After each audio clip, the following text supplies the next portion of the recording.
जी सुनिए, राहुल का टिफिन दे आइए उसके ऑफिस में। राहुल की माँ बोली, क्या राहुल आज साथ में टिफिन लेकर नहीं गया? आज उसके ऑफिस में मीटिंग थी बॉस के साथ सवेरे सवेरे, इसलिए बिना टिफिन के ही वो चला गया। ठीक है, मैं दे आता हूँ। राहुल के पिता तैयार होने के लिए कमरे में चले गए। एक दिन पहले, माँ, मेरे दोस्त के पिताजी भी टीचर थे। उन्होंने देखो कैसे आलीशान बंगला खरीदा है। नहीं तो मेरे पापा, हम आज भी इस किराए के मकान में रहते हैं। राहुल गुस्से से बोला। राहुल, तुम्हें पता नहीं शायद, पर तुम्हारे पापा घर में सबसे बड़े थे, इसलिए 2 बहन और 2 भाइयों की शादी उन्हें ही करनी थी, और साथ में तुम्हारी पढ़ाई का खर्चा, और तुम्हारी बड़ी बहन की शादी भी तो थी। किसने किया ये सब? क्या फायदा इन सब का? उनके भाई बहन अब बंगले में रहते हैं। कभी उन्होंने सोचा है कि अपना भाई किराए के मकान में रहता है तो उसके लिए एक छोटा सा घर खरीद के दे दे? ये सुनकर माँ की आंखों में आंसू आ गए। उन्हें समझ नहीं आ रहा था कि जन्म दिया बेटा अपने बाप के बारे में ऐसी बातें कर रहा है। फिर माँ बोली, तुम्हारे पिता ने अपना कर्तव्य निभाया, अपने भाई बहनों से कभी किसी चीज की उम्मीद नहीं की। राहुल पागलों जैसा बोल रहा था। अच्छा वो ठीक है, पर पिताजी लड़कों की ट्यूशन लेते थे। उनसे अगर फीस लेते तो आज पिताजी पैसों की गद्दी पर सोते। आजकल के क्लास वाले देखो कैसे इंपोर्टेड गाड़ियों में घूमते हैं। लेकिन तुम्हारे पिता के कुछ उसूल थे, ज्ञान बांटने के, पैसे नहीं लेने के, इसलिए तो उन्हें ढेर सारे पुरस्कार भी मिले। पता भी है तुम्हें? ये सुनते ही राहुल जोर से चिल्लाया, क्या फायदा इन पुरस्कारों का? क्या उनसे हमारा मकान बनेगा? पड़े हैं धूल खाते उस कबाड़ खाने में, कोई नहीं पूछता है उनको। तभी दरवाजे की बेल बजती है। पिताजी ने अपनी बातें तो सुन नहीं ली ना। इस डर से राहुल का चेहरा उतर गया, लेकिन पिताजी किसी से बात किए बिना ही अपने कमरे में चले गए। ये था कल का झगड़ा, और आज मोहनलाल ने साइकिल को टिफिन लगाया और कड़ी धूप में राहुल के ऑफिस पहुंच गए। कड़ी धूप होने के कारण वो थक गए थे। ऑफिस पहुंचने पर उनको सिक्योरिटी गार्ड ने रोका। राहुल सर को टिफिन देना था, क्या मैं अंदर जा सकता हूं? मोहनलाल ने पूछा। अभी नहीं दे सकते, वो बॉस के साथ मीटिंग में है। जब मीटिंग खत्म होगी तब दे देना। चलो यहां से हटो, बॉस तुम्हें देखना नहीं चाहिए। अगर बॉस को दिख गए तो मेरी हालत खराब हो जाएगी। चलो जाओ उधर, गार्ड बोला। मोहनलाल कुछ ही दूरी पर धूप में खड़े रहे। मीटिंग 1 घंटे से ऊपर तक चली। उनके पैर में दर्द होने लगा। तभी ऑफिस के केबिन का दरवाजा खुलने की आवाज आई। बॉस के पीछे पीछे राहुल भी आया।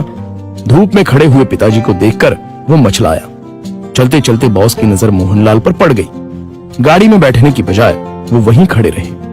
वो सामने धूप में कौन खड़ा है? उन्होंने गार्ड से पूछा। अपने राहुल साहब के पिता हैं, टिफिन देने आए थे। गार्ड डरते हुए बोला। बुलाओ उन्हें। राहुल घबरा गया, उसके पसीने छूट गए। उसे अपने पिता पर बहुत गुस्सा आया। गार्ड के बुलावे पर मोहनलाल अंदर आए। बॉस उनके पास गए और बोले, आप मोहनलाल सर हैं ना? सरकारी स्कूल में आप ही टीचर थे ना? हाँ, पर आप कैसे पहचानते हैं मुझे? कुछ समझने से पहले ही बॉस ने मोहनलाल के पैर छुए। राहुल और सब लोग ये देखकर हक्का बक्का रह गए। सर, मैं विजय, आपका स्टूडेंट था। आप मुझे पढ़ाने के लिए घर आते थे। हाँ, याद आया।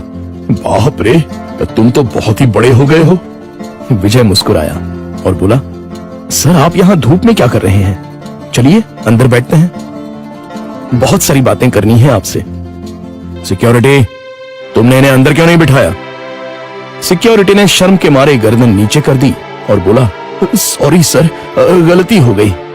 इस पर मोहनलाल बोले, इसमें इसकी कोई गलती नहीं है, आपको डिस्टर्ब ना हो इसलिए मैं ही बाहर खड़ा हुआ था।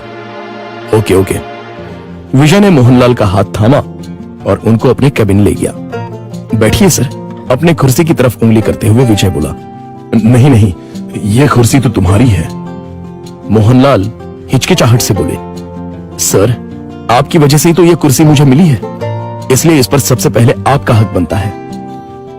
विजय ने जबरदस्ती मोहनलाल को अपनी कुर्सी पर बिठाया। शायद आपको पता नहीं, लेकिन अगर सर नहीं होते तो आज ये कंपनी नहीं होती और मैं अपने पिता के साथ उनकी दुकान में बैठा रहता। विजय ने अपने साथियों से कहा। राहुल और मैनेजर आश्चर्य से देखते ही रह गए। स्कूल के टाइम मैं एक एवरेज स्टूडेंट था, मुझे पढ़ाई में दिलचस्पी नहीं थी। मार्क्स कमा रहे थे, इसलिए मेरी माँ मुझे सर के पास उनके घर ले गई और ट्यूशन लेने के लिए कहा। पर सर के घर पर जगह नहीं थी, इसलिए वो हमारे घर आकर मुझे पढ़ाने लगे। लेकिन सर ने कभी फीस नहीं ली। सर के पढ़ाने के तरीके से फिर धीरे धीरे मुझे पढ़ाई में रुचि आने लगी और मैंने 10वीं में दूसरा नंबर लाया। ये देखकर तो मैं हवा में उड़ने लगा। My goodness! पर सर ने कभी आपसे फीस नहीं ली? मैनेजर ने पूछा। मैं मां के साथ मिठाई लेके सर के घर गया। मां ने 50,000 का चेक सर को दिया, लेकिन उन्होंने वो नहीं लिया। तब सर ने एक बात कही थी जो आज भी मुझे याद है। सर ने कहा था, मैंने कुछ नहीं किया, आपका बेटा ही होशियार था। मैंने सिर्फ उसे रास्ता दिखाया है और मैं ज्ञान बेचता नहीं हूं, दान करता हूं। फिर मैंने 12th करने के बाद MS किया और अमेरिका जाकर पढ़ाई की और वापस आने के बाद ये कंपनी स्टार्ट की। एक पत्थर को सर ने हीरा बना दिया। सर, आपको सच में दिल से प्रणाम। मोहनलाल की आंखों में आंसू आ गए। यह सच में कमाल की बात है। बाहर दुनिया में पढ़ाई का बाजार चल रहा है और इन्होंने बिना फीस लिए पढ़ाया। मान गए सर आपको। ऐसे लोग उसूल के पक्के होते हैं। इन्हें पैसों की और पुरस्कार की भी चाह नहीं थी। इन्हें तो बस अपने स्टूडेंट का भला हो, यही दिन रात सोचते थे। सही कहा सर आपने। ऐसे लोग तो दुनिया में बहुत ही कम होते हैं। सर, क्या आज आप उसी किराए के मकान में रह रहे हो? मोहनलाल की जगह राहुल ने ही जवाब दिया। हाँ सर, उसी किराए के मकान में रहते हैं। आज मैं अपने सर को गुरु दक्षिणा दूंगा। इस शहर में मेरे कुछ फ्लैट्स हैं, उसमें से एक फ्लैट मैं आपके नाम कर रहा हूं। विजय ने कहा। क्या? मोहनलाल और राहुल एक ही साथ बोले। इतनी बड़ी गुरु दक्षिणा मुझे नहीं चाहिए। मोहनलाल बोले, सर प्लीज ना मत कहिए। काम के चक्कर में मैं अपनी गुरु दक्षिणा देना भूल गया था। बहुत बहुत शुक्रिया सर। शुक्रिया मुझे नहीं, अपने पिता को कहो और मुझसे एक वादा करो कि तुम अपने पिता के अंतिम सांस तक उनके साथ रहोगे। हाँ सर, मैं वादा करता हूं। राहुल इमोशनल हो गया और उसकी आंखों से आंसू आ गए। तो दोस्तों, आपसे गुजारिश है कि कभी भी अपने पिता से ये मत पूछिए कि उन्होंने आपके लिए क्या किया और क्या कमाया है। जो कुछ कमाना है वो अपने दम पे कमाओ। उन्होंने हमें जो पढ़ाई और संस्कार दिए हैं वही आपको कमाने में मदद करेंगे। धन्यवाद।